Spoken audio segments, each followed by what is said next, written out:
Stop. Kalian tahu apa yang lebih geblek dari momen ini? Ini dia.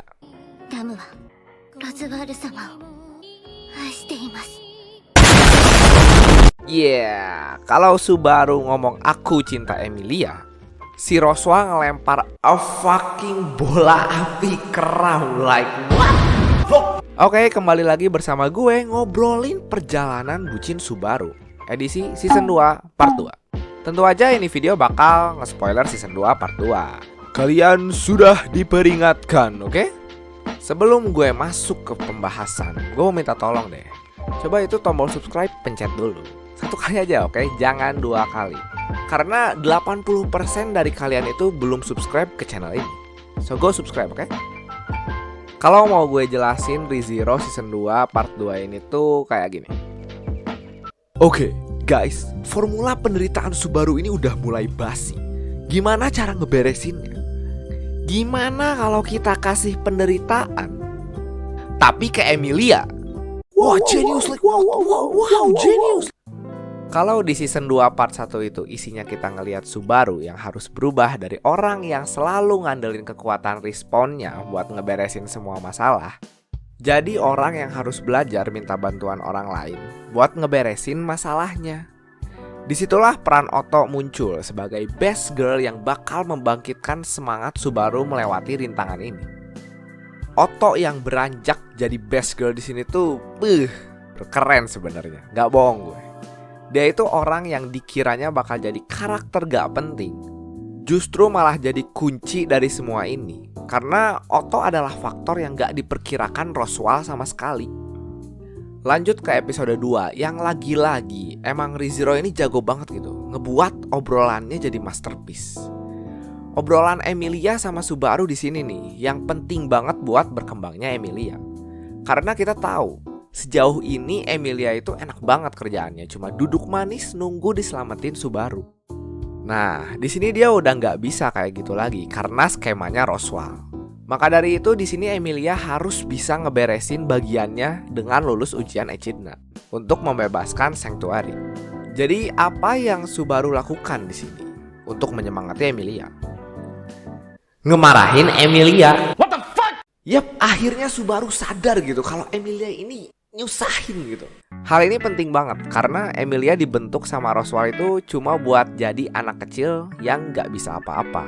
Maka dari itu Subaru harus nge-push Emilia supaya dia bisa ngejalanin tanggung jawabnya. Lagian kalau dia gak bisa ngerjain satu tugas ini aja, gimana Emilia mau jadi Ratu Lugunika gitu. Disinilah kita melihat momen dimana Subaru yang asalnya simp baru berubah jadi Chad baru. Perdebatan mereka berdua ini bagus banget. Gue suka ngelihat mereka berdua akhirnya gak sok-sok iya-iya aja gitu, jaim, ngikutin kata-kata satu sama lain, tapi saling nunjuk kekurangan mereka masing-masing. Mulai dari Emilia yang ngemarahin Subaru karena seenaknya aja gitu nentuin, aku melakukan semua ini untukmu Emilia. Padahal Emilia sendiri gak minta tolong ke Subaru. Dan Subaru yang ngemarahin Emilia karena dia ngerepotin Subaru sampai menderita buat nolongin Emilia berkali-kali. And then let's go gitu kan. Akhirnya kerja keras Subaru terbayarkan. Kita lanjut ke Garfield yang udah nungguin Subaru sama Emilia ngebucin dulu di dalam. Dia ini masalah yang kata Echidna itu harus diberesin duluan. Well, sekarang Subaru tahu kenapa Garfield gak mau ngebebasin Sanctuary setelah dikasih tahu sama Ryuzu, Shima, Bilma, Delta. Dia ini ketakutan sama dunia luar yang udah ngerebut ibunya dan Frederica dari kehidupan Garfield. Kita ngelihat dia sampai mau ngehancurin makam Echidna sebagai cara dia ngebuat ibunya benci ke Garfield. Yang buset dah kelakuannya bocah habis. Yang ternyata si Garfield ini emang bocah beneran. Umurnya aja baru mau nginjek 14 tahun. Yap, dia berada di umur bocah SMP yang sok-sokan nge-meme HP versus buku, HP buku baik. Ya, gue juga dulu begitu sih. Di sini Garfield pun akhirnya bisa bergerak maju dari ketakutannya dan setuju buat ngebebasin Sanctuary setelah dia mengikuti ujiannya Echidna. Ngobrolin Sanctuary, ayo kita obrolin si kampret yang ternyata adalah antagonis utama dari awal cerita ini dimulai, Roswaal. Alasan kenapa Roswaal bisa jadi orang yang kayak begini tuh kita lihat obsesinya terhadap Echidna. Yang diliatin masih sampai sekarang itu dikejar gitu buat ketemu lagi sama Echidna. Dia ini gue bisa bilang adalah antagonis yang sempurna buat Subaru. Bahkan mereka sendiri yang ngomong di sini kalau mereka berdua itu mirip. Di sisi Subaru dan Roswaal itu sama-sama seenaknya sendiri suka ke waifu idamannya tanpa mikirin perasaan si orang yang disukainya itu sendiri. Dalam kasusnya Roswaal, dia sampai ngerasukin badan keturunannya beratus-ratus tahun untuk memenuhi tujuannya ketemu kembali sama Echidna. Yang kita tahu Echidna ini gak akan peduli. Seperti yang udah Subaru omongin, kalau Echidna ini tuh gak bisa mengerti emosi manusia. Di sini Roswaal tuh kayak dipaksa gitu buat berubah sama Ram yang dia sangka bakal benci ke Roswaal karena udah ngebantai klannya Ram. Ternyata malah suka ke Roswaal gitu, sampai-sampai pingin nyelamatin Roswaal dari obsesinya. Ini aspek yang gue suka banget dari ReZero. Ram itu bukan ngeprioritasin hal yang seharusnya dilakukan, kayak balas dendamnya gitu, tapi dia ngeprioritasin kebahagiaannya diri sendiri. Karena hal beginian tuh lebih relatable gitu daripada Ram ngebalasin dendam buat orang banyak gitu tanpa mentingin perasaannya sendiri. Ram juga ngerti banget di sini kalau hal yang ngebuat Roswaal terpaku ke tujuannya selama 400 tahun itu bukan cuma karena dia terobsesi sama Echidna, tapi si kitab yang dikasih Echidna yang selalu jadi pedoman hidupnya selama ini. Dengan dibakarnya buku ini oleh Ram, Roswaal udah gak bisa ngikutin hal yang ada di buku itu lagi. Gila sih, ini anime bucin abis dah. Pertama, Ram suka Subadrun, yang dimana Subadrun suka Emilia. Sekarang giliran kakaknya gitu, Ram suka Roswaal, yang Roswaal aja jadi orang jahat banget karena bucin ke Echidna gitu. Jahat banget dah, tapai gila.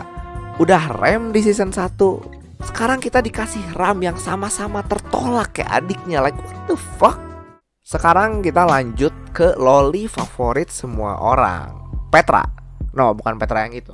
No, gue bukan bikin ngomongin Petra, Beatrice. Yang sama-sama masih ngikutin aja kata-kata Echidna gitu dari 400 tahun yang lalu, buat ngejaga perpustakaannya Echidna dan nunggu orang yang katanya bisa mewariskan ilmu perpustakaan itu. Yang bahkan Echidna sendiri gak tahu orangnya siapa. Dia cuma iseng-iseng aja ngomong gitu buat tahu siapa yang bakal Beatrice pilih.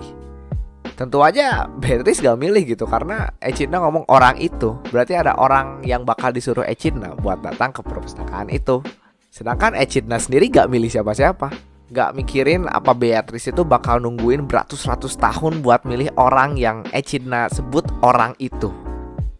Maka dari itulah peran Subaru itu sebagai orang yang mematahkan kontrak Beatrice dengan Echidna itu penting banget.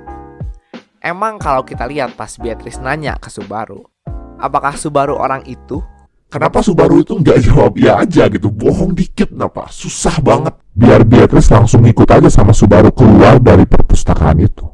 Kalau gitu, Subaru sama aja kayak ngikutin keinginan Echidna yang pingin tahu siapa orang itu yang dipilih Beatrice.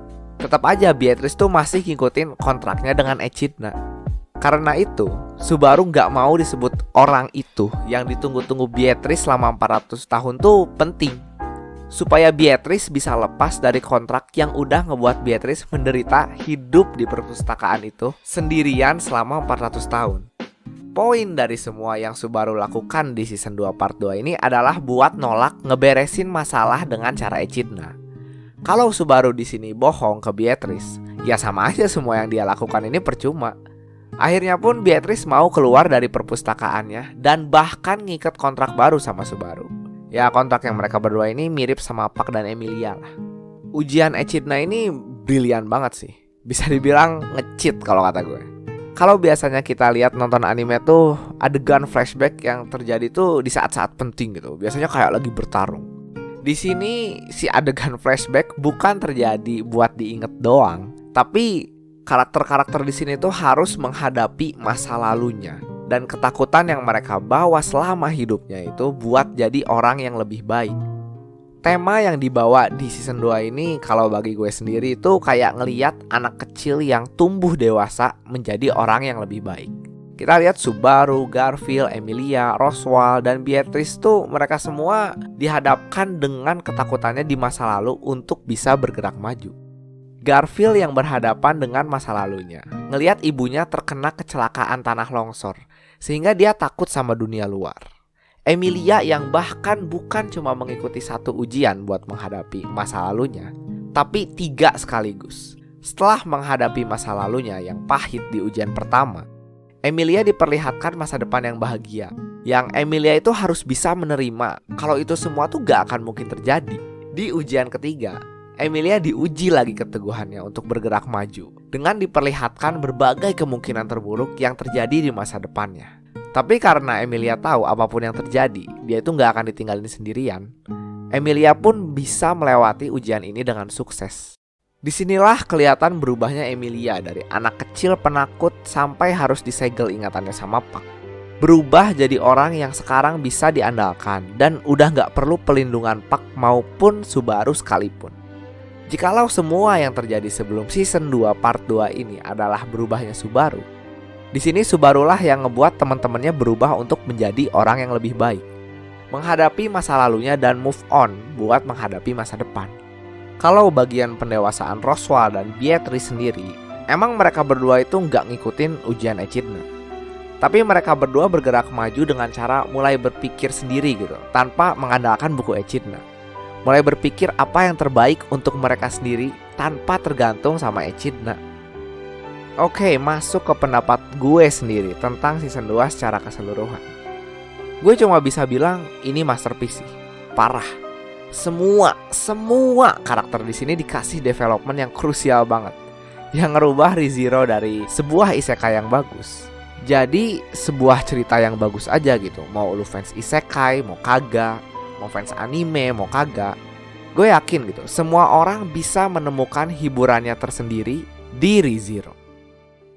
Gimana pendapat kalian gitu tentang ReZero season 2 part 2 ini gitu? Gue penasaran aja gitu, apa kalian lebih suka season 1, apa kalian lebih suka season 2? Coba tulis di kolom komentar. Sekian dari gue, terima kasih banyak udah nonton video ini. Jangan lupa like, subscribe, share video ini ke teman-teman kalian, dan sampai ketemu di video selanjutnya.